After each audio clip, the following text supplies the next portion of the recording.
Welcome back, old book. Hello friends, आपका स्वागत है हमारे ओल्ड बुक अकेड चैनल पर। और आज हम सामाजिक अध्ययन की सेकंड सीरीज लेकर के आए हैं, जो कि हम डिस्कस कर रहे थे भारत में सामाजिक धार्मिक आंदोलन। उसका आज हम ब्रह्म समाज के बारे में डिस्कस करेंगे। तो चलिए स्टार्ट करते हैं बिना किसी देरी के। और अगर अभी तक आपने हमारे चैनल को सब्सक्राइब नहीं किया है तो सब्सक्राइब कर लीजिएगा, जिससे आपको आने वाली न्यू वीडियोज़ की नोटिफिकेशन टाइम पर मिलती रहेगी। तो देखिए, यहाँ पर आज हम जो है ब्रह्म समाज डिस्कस करने वाले हैं। तो आज हम जो बात करने वाले हैं ब्रह्म समाज के बारे में बात करने वाले हैं। ब्रह्म समाज और ब्रह्म समाज की स्थापना राजा राम मोहन राय के द्वारा ही की गई थी। 20 अगस्त 1828 को कलकत्ता में ब्रह्म समाज वन गॉड सोसाइटी अस्तित्व स्थापित किया गया। मतलब वन गॉड सोसाइटी के नाम से एक स्थापित किया गया। और उसके बाद क्या है, सेकंड पॉइंट है, लॉर्ड विलियम वेरिक के समय में 4 दिसंबर 1829 को सती प्रथा के खिलाफ राम मोहन राय के प्रयासों से सती प्रथा अधिनियम 1829 की घोषणा की गई।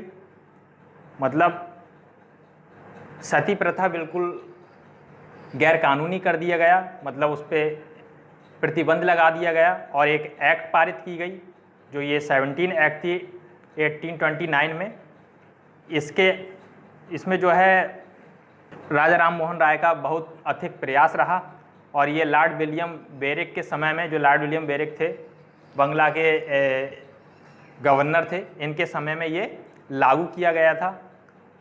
उसके बाद में आता है सती प्रथा के विरोध में रूढ़िवादी हिंदुओं, जो सती प्रथा जब गैर कानूनी किया गया तो उसके बाद में कुछ जो रूढ़िवादी हिंदू थे, राजा राधाकांत देव के नेतृत्व में एक धर्म सभा की स्थापना कर दी। इसका नाम में धर्म सभा नामक एक सभा स्थापित कर दी, जो क्या थी, प्रतिद्वंदी संघ का गठन था। एक तरीके से प्रतिद्वंदी संघ गठित कर दिया, किसके प्रति, सती प्रथा जो प्रतिबंधित की गई उसके प्रति। और किसके अंडर में किया गया, राजा राधा कृष्ण कांत के नेतृत्व में ये धर्म सभा के नाम से एक प्रतिद्वंदी जो था संगठन या संघ कह सकते हैं, बनाया गया विरोध करने के लिए। उसके बाद में आ जाता है कि यात्राएं की बात करें तो यूरोप यात्रा जब ये मुगल सम्राट अकबर सेकंड जो द्वितीय थे के पेंशन का मामला विलियम फोर्थ के पास 1831 में लेकर के इंग्लैंड गए थे। कौन, राजा राम मोहन राय, ठीक है। और राजा राम मोहन राय को ही जो राजा की उपाधि दी गई थी, वो किसके द्वारा दी गई थी, अकबर द्वितीय के ही द्वारा दी गई थी 1831 में। कब दी गई थी, 1831 में दी गई थी। किसके द्वारा, अकबर के द्वारा।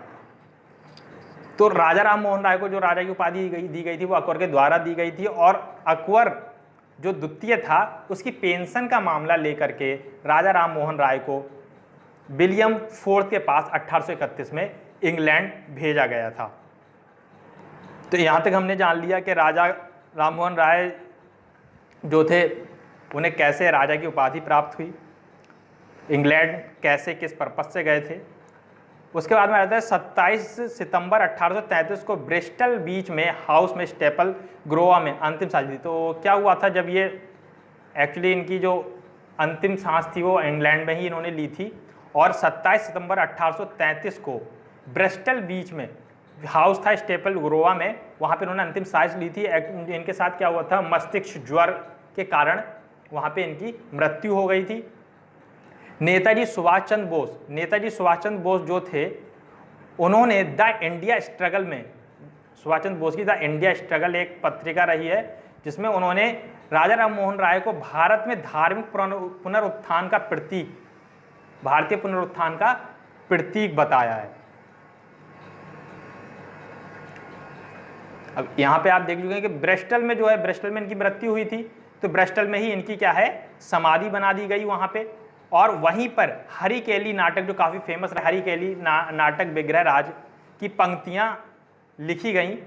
हरिकेली नाटक विग्रहराज की पंक्तियाँ लिखी हुई हैं इनकी समाधि पर, जो काफ़ी फेमस नाट्य है। उसके बाद में अगर बात करें तो ब्रह्म समाज की स्थापना 1828 में की गई थी। ये फिर से हमने यहाँ पे रिपीट हो गया है, चलिए कोई बात नहीं। उसके बाद में देवेंद्रनाथ टैगोर द्वारा तत्वबोधिनी सभा की स्थापना की गई। देवेंद्रनाथ टैगोर जो थे उनके द्वारा तत्वबोधिनी सभा की स्थापना की गई थी 1839 में। कब की गई थी? 1839 में तत्वबोधिनी सभा की स्थापना की गई थी। और जो देवेंद्रनाथ टैगोर थे वो किस महर्षि द्वारकानाथ टैगोर के पुत्र थे।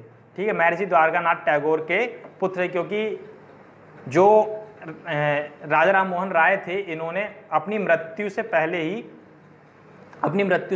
क्या थे, नामित कर दिए गए थे कि आगे ब्रह्म समाज को कौन कंटिन्यू करेगा, मतलब कौन चलाएगा।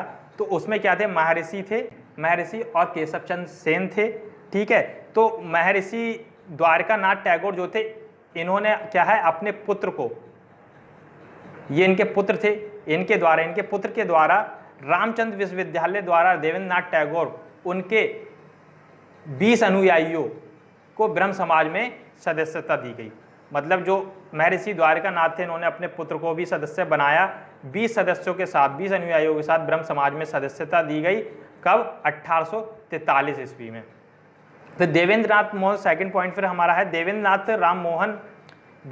राम मोहन की हिंदू सुधार, यह है यहाँ पे हिंदू सुधार की विचारधारा को संस्थागत बनाते हैं।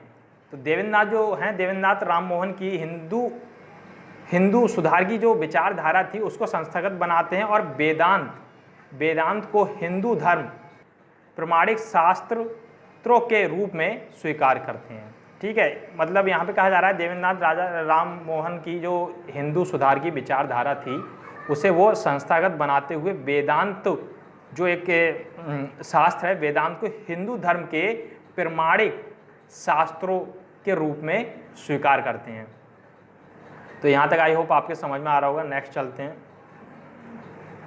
फिर यहाँ पे कहा जा रहा है कि केशव चंद्र सेन जो थे ब्रह्म समाज में देवेंद्रनाथ के शिष्य के रूप में शामिल हुए थे। जो केशव चंद्र सेन थे वो ब्रह्म समाज में देवेंद्रनाथ के शिष्य के रूप में शामिल हुए थे। कब हुए थे? 1857 में हुए थे। तो ये याद रखना है हमें, यहीं से हमारे क्वेश्चन बनते हैं। केशव चंद्र सेन संगत सभा की स्थापना की, जो संगत सभा की स्थापना की गई थी वो केशव चंद्र सेन के द्वारा की गई थी। कब की गई थी? 1860 में की गई थी। उदार युवा और रूढ़िवादी पुराने ब्रह्म समाजियों के बीच औपचारिक विभाजन और केशव चंद्र सेन द्वारा भारतीय ब्रह्म समाज का गठन किया गया। यहाँ पे उदार युवा और रूढ़िवादी पुराने ब्रह्म समाजियों के बीच औपचारिक विभाजन और केशव चंद्र सेन द्वारा भारतीय ब्रह्म समाज का गठन किया गया। तो अगर ब्रह्म समाज, यहाँ पे कहें ब्रह्म समाज का गठन किया गया, तो आप यहाँ पे नाम आपका दिया है, कौन है? केशव चंद्र भी कह सकते हैं, केशव चंद्र दिया है ऑप्शन में तो, अदरवाइज नहीं तो हमारे ब्रह्म समाज की स्थापना किसने की थी? आप जानते ही हैं, राजा राम मोहन राय ने। ठीक है, इसमें से अगर आपका केशव चंद्र दिया है तो केशव चंद्र, अदरवाइज आप राजा राम मोहन राय भी अगर दिया हुआ है, अगर ये ऑप्शन नहीं है तो वो लगा सकते हैं। ठीक, इसके बाद में आ जाता है केशव चंद्र सेन और ब्रह्म समाज। केशव चंद्र सेन और ब्रह्म समाज की बात कर रहे हैं। केशव चंद्र ने ब्रह्म समाज की स्थापना की थी, तो इसीलिए हम यहाँ पे कह रहे हैं।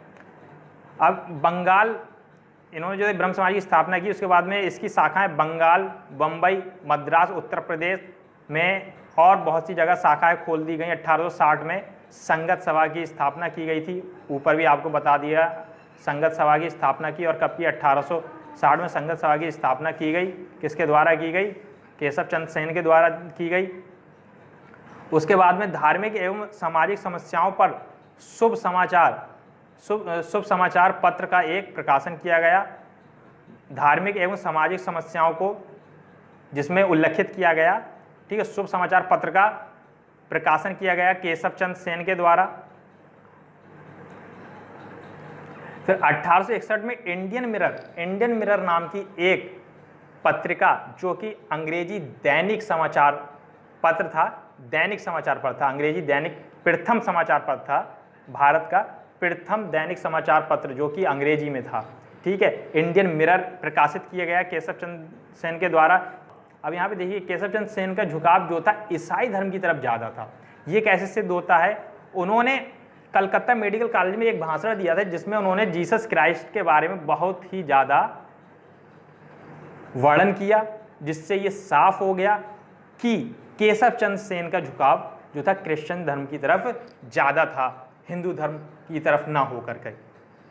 उसके बाद में ब्रह्म समाज में पादरियों का हस्तक्षेप होने लगा, बढ़ गया। क्यों?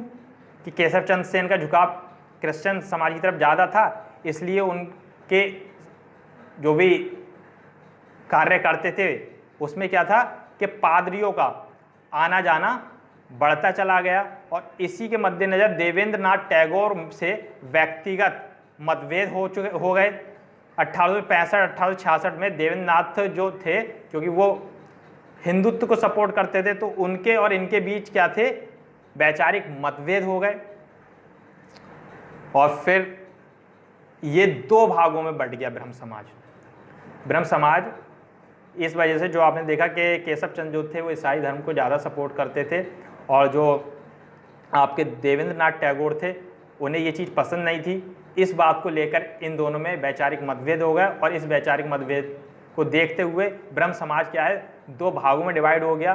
तो ब्रह्म समाज 1828 में बना था और ये प्रथम विभाजन इसका कब हुआ? 1866 में। 1866 में इसका प्रथम विभाजन हो गया।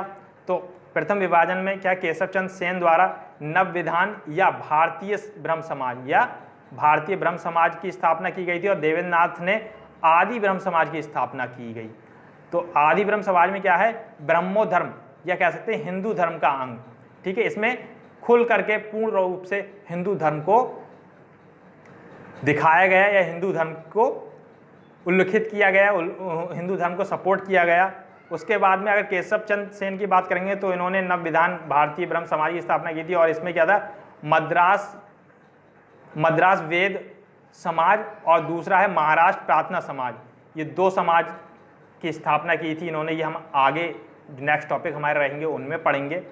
और ये कब हुए थे, ये यहाँ पे आपका चलिए ओवरराइट हो गया, यहाँ 1867 में 1867 में हुए थे, ठीक है। 1867 में मद्रास वेद समाज और महाराष्ट्र प्रार्थना समाज की स्थापना की गई और ये किसके सहयोग से हुआ, केशव चंद्र सेन के सहयोग से, ठीक है। फिर 1870 में इंडियन रिफॉर्म एसोसिएशन, जो नारी सशक्तिकरण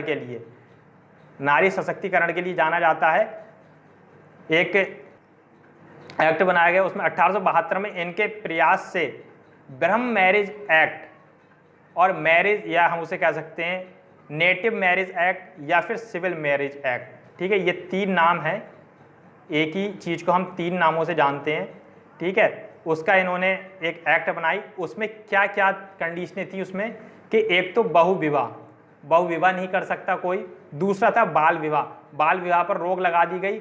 अगर बात करेंगे न्यूनतम आयु तो फीमेल के लिए 14 वर्ष हो गई, किसके लिए, फीमेल के लिए 14 वर्ष हो गई और मेल के लिए 18 वर्ष हो गई। तो ये निश्चित कर दिया गया।